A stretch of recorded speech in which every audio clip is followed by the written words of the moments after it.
Okay, guys, welcome back. In part one of our seventh episode, we talked about a bit of things related to the IPL, who could be the leading run scorer, the highest wicket taker, and the news related to Moeen Ali, the controversy of that tweet, and a lot more. So, in part two, I'm going to start with you, Dan. So, the other day in our WhatsApp group, you were quick to point the club versus country thing, specifically with respect to the England cricketers. England's head Yeah. coach, Chris Silverwood, sorry, he said that England players would be allowed to miss the start of the Test series against New Zealand in June if their IPL teams make the final of the competition. However, Jeffrey Boycott here feels that ECB should dock money if players put IPL over England. So, what do you think, Dan? Are we going to see national players turn down their countries to play the IPL? Do you see this thing happening in future? Well, absolutely. Would you rather play for England or the Mumbai Indians? Isn't it?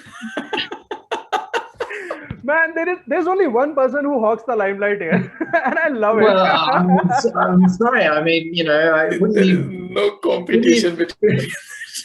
wouldn't you just be embarrassed to say, my dad plays for the England cricket team? But if you say, my dad plays for the Mumbai Indians, yeah, all right, I like them. That's the kind of your deal. Yeah. Yeah, But, fair shout. it's a no-brainer, really. Um, And we are not even talking Mumbai, about the England. monetary side of things. Well, it's like Mumbai, England, Mumbai, New Zealand. It's There's only it's an one winner easy there, sell. isn't it? It's an easy sell, and I mean, England. You only play one good series every 3 years. No, two. You play India and Australia, and that's it. Yeah, pretty Um, much. Yeah, pretty much. Yeah, pretty much. So it's a no-brainer for me. If people are saying you get penalised for playing IPL, you're going to have another Kevin Peterson situation. Oh yeah. Yeah, I mean, and they do run the risk, right? Like if you start penalizing players for making decisions based on their personal preferences, then you start that whole, like you said, the whole KP situation is going to happen, and it's only a matter of time when one becomes two, two becomes four, and then you have the whole team revolting or something on those lines. But a part of it is also that England themselves did tell their players that you can make up for the loss of money due to COVID, which they get in the contracts by playing in the IPL. So they couldn't actually go back on those as well. I understand where Jeffrey Boycott is probably coming from in terms of play for your country and all those things. But see, you have to look it from a human perspective as well. Those players, they have a short career span as well.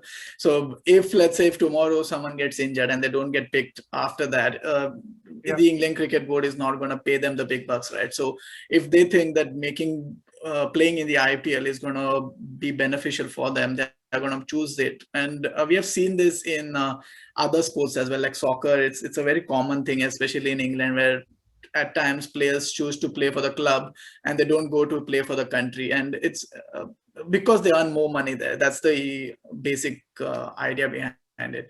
You can't there's no right or wrong, I guess. If you want to play for the IPL franchise, you can't really stop them.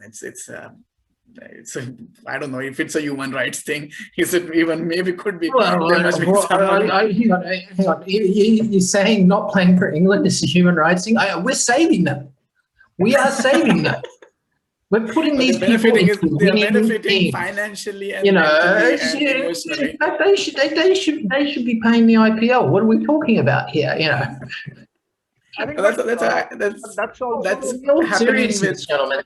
Yeah, in all that's happening seriousness, with South Africa, isn't it? Right now, that's the thing. They are not playing yeah, the last ODI, yeah. which is happening right now, actually. So yes. But imagine it though. I mean, you can see Jimmy Anderson copping out to play IPL or Stuart Broad because do I want to play IPL or I want to go to Australia and play, try and bowl, 30 overs in a day. Not that I've ever done that because, Chris Broad is my daddy. And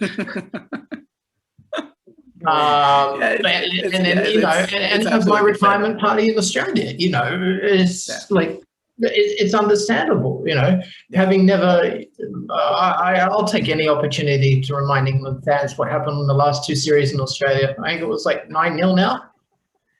9-0. It's gonna increase this year as well. Let's keep that in mind. And I think 9-0 coming retirements again.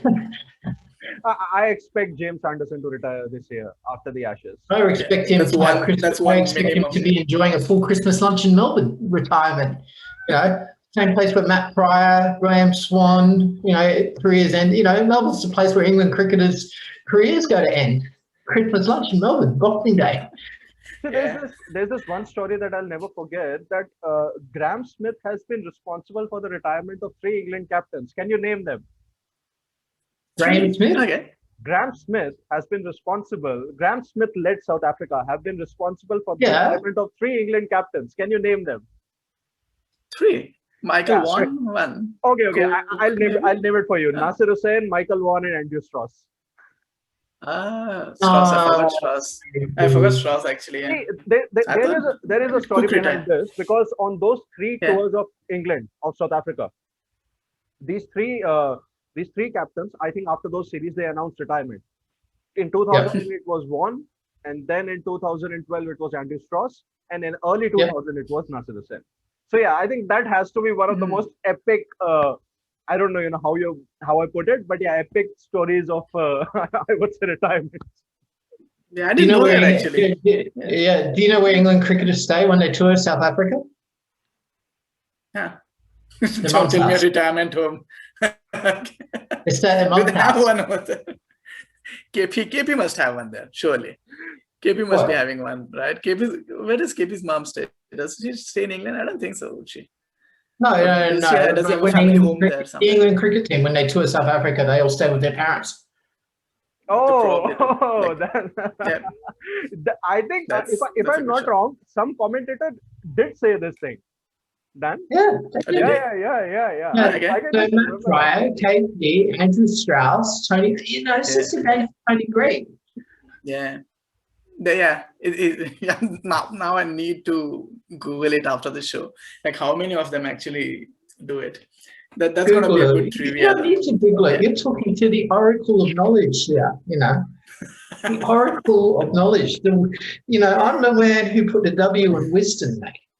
What do you need to Google it for?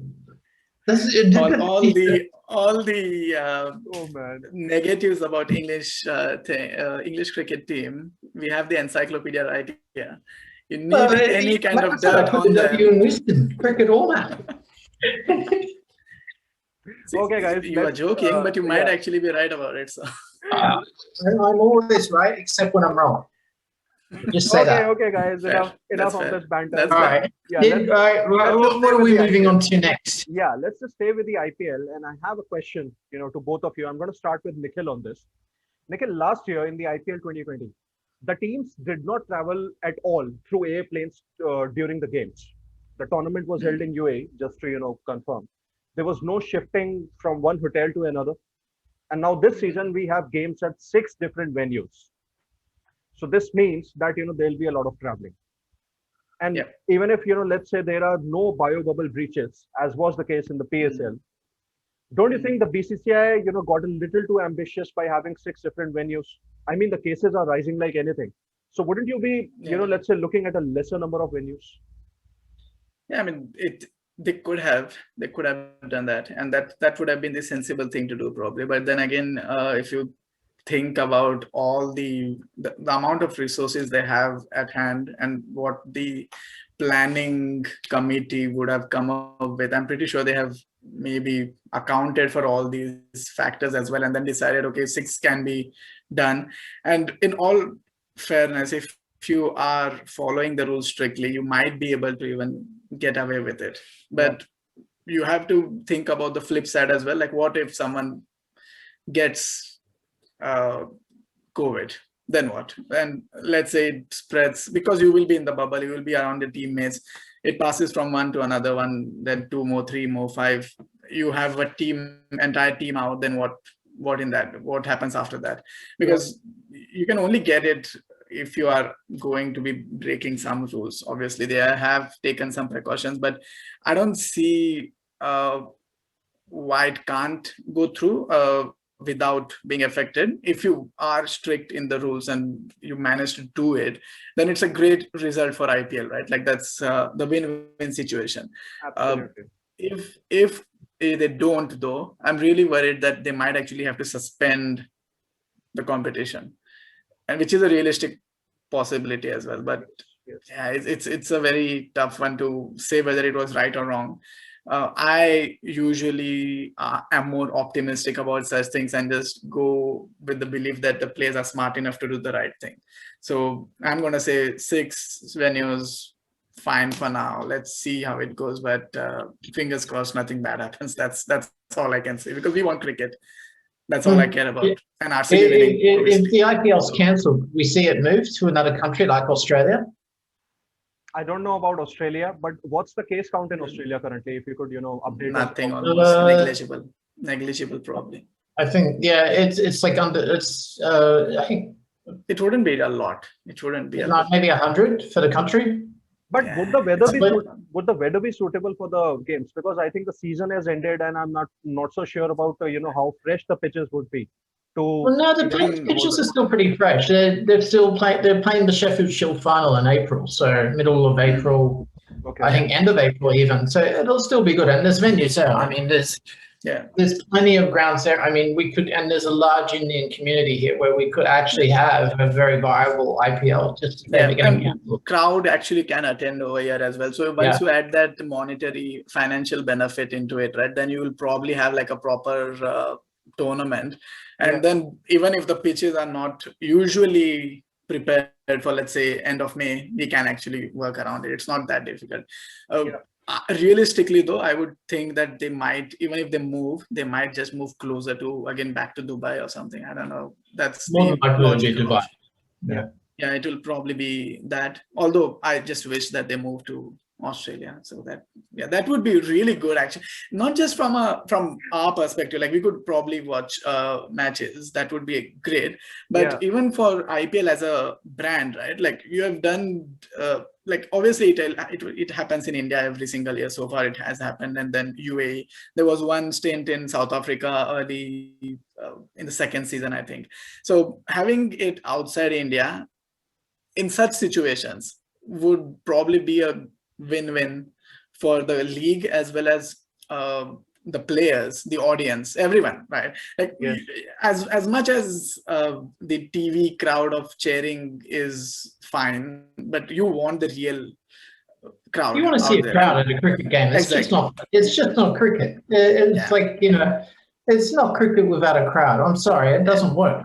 Yeah, I don't want to hear the third man shouting cover, backup and stuff like that. I want to hear crowd chanting and booing people. Like that's what I don't want to hear Aaron Finch chewing gum. I don't want to. I just like as much as I love Finchy, I don't want to be the only one in the crowd. And and just to have a bit of banter, once again, I just want to hear one thing.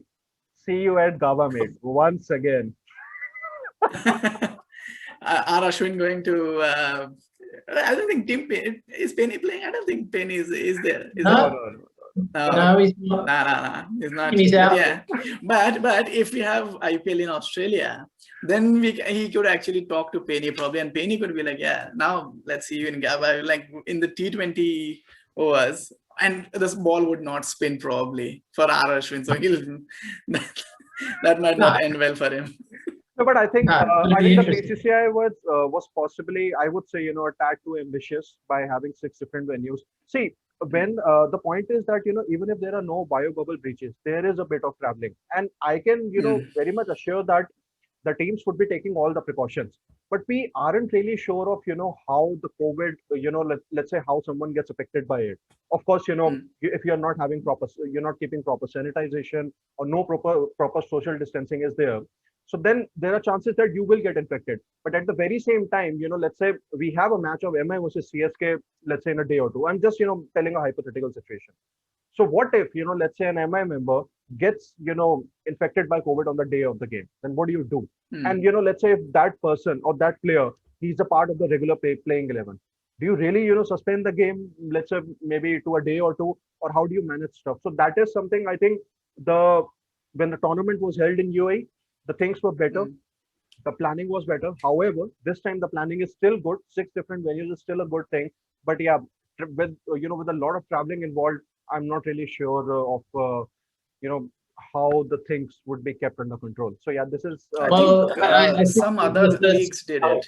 Yeah, Nikhil, you Some go of the ahead. other leagues did it, right? So like NBA did it, Premier League in England, the soccer ones, they did it. So there's some precedence for it, like how they can work around it. So there are other leagues which are happening, and some of them do test positive. Like many of the big players also at times do test positive, but that's why you have the depth in the squad, right? Like even if a big player gets out, like now in the case of Delhi, their captain Shreyas Iyer is gone now, so they can't, even though it's an injury and it's unavoidable, they still have to play on. So it is going to be the same situation. I'm assuming that your player is out, fine, we don't care, play with whoever you have, and then it is what it is at the end of the day. Like, what are you going to do? And the money which is involved in IPL, that is just too much to give up on. For it's just a fact.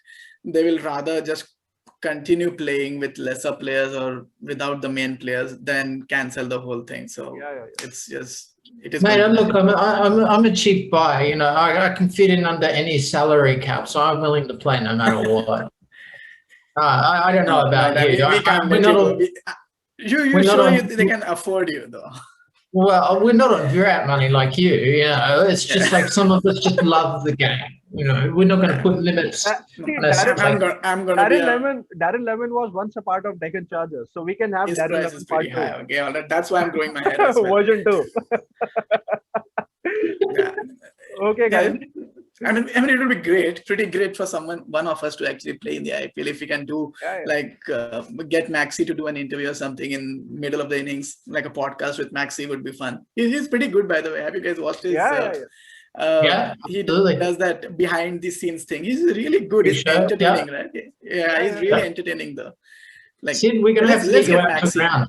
Yeah, let's get Maxi as well on the show. Yeah, Sid, we're gonna have to get Sid out to a ground. Just like we'll throw you in some kit, and you'll just go in as a player for us behind the scenes. All right, man. All right. How far is the stadium, by the way, Sid, from your place? How far is it in Delhi? The Arun Jaitley Stadium, which is the Delhi Stadium, it's around 20 kilometers. Yeah, you can run there. That's easy. Yeah. Just start like 1 hour before you can reach there in 2 hours. The point is that of course, and this time it's there's not going to be too much traffic. Number one, primarily because we have the night curfew here because of COVID, and number two, we are not going to have fans. So yeah, of course, I can try. Just catch them outside the stadium. You're gonna have to go in as a player, so you just turn up and go in as a player. Yeah, just wear some shades and just call yourself Virat Kohli. They'll let you in. My beard is enough to deceive people. Yeah, just like wear shades, wear a mask. You can wear a mask, right? You can wear a mask and go in. Tell everyone to Shahid Afridi. Yeah, they'll let you in anywhere if you're Shahid. Shahid Afridi, he just celebrated his 21st anniversary of his 16th birthday yesterday. Yeah, he doesn't get old, that guy, man. He looks young. Like, I don't know how he does it, but he should write a book on how to look young, because he's definitely in his 40s for sure. There is no way, but he looks 21 still. It's just madness. He's probably 55. Could be. Can you rule it out? That's at this point. Let's just put that out there for people. Your homework is to find the birth certificate and confirm the age of Shahid Afridi. Yeah. We'll just put it out if any of you is if anyone can respond in, let us know. Yeah, and we will do, I don't know, we'll give you a voucher or something. We'll buy you your favorite IPL team's jersey if you get the original birth certificate of Shahid Afridi. Just settle down there. Settle down. No, we'll get the first copy. We'll do something. We'll cheap ourselves out and do some. I was just going to say we'll give them a beer. I'm pretty sure that That's what we do at cricket spectacle. Winners, losers, everyone. They all get a beer. Yeah, that's actually fair. If you try to get a certificate, just let us know. Just tag us. And if you get it right, you get a good beer. If you get it wrong, you get a shit beer. You'll get a shit beer. Yeah, that's fair. I think that's fair. Yeah. Just tag yourself, tag your mates. Whoever can find Shahid Afridi's birth certificate, you get a beer, and I'll personally give you an IPL jersey if you get an original one. If you fail, you just get a beer though. So yeah, that's fair. It is still a win-win situation. The person It's a win-win situation. Yeah, it's a win-win. It's a win-win, depending on the beer. And if you really want, we'll get you on the podcast as well, and we'll all crack it open at the same time, give you some spotlight. You can be in the presence of Dan Gardner and Sidharth Gulati as well. So there's enough incentive for people. I'm just putting it out there. Indeed. Okay, guys, and that's all we have from the episode 7. Sid, just one more thing. Just one more thing. Just before we wrap up today, guys, for our audience, apologies to Shikhar Dhawan. We've run out of time and we can't have him on the show. We'll try again next week. All right. All right. Yeah. Okay, guys. We'll put him in for next week. Yeah, definitely. Thank you all for joining us, and do subscribe, to Cricket Spectacle, and you can watch us on our future shows on YouTube channel. You can even follow us on Twitter. So yeah, thanks for joining, and see you. All right. See you later, gentlemen. Cheers. Until next week. Bye-bye.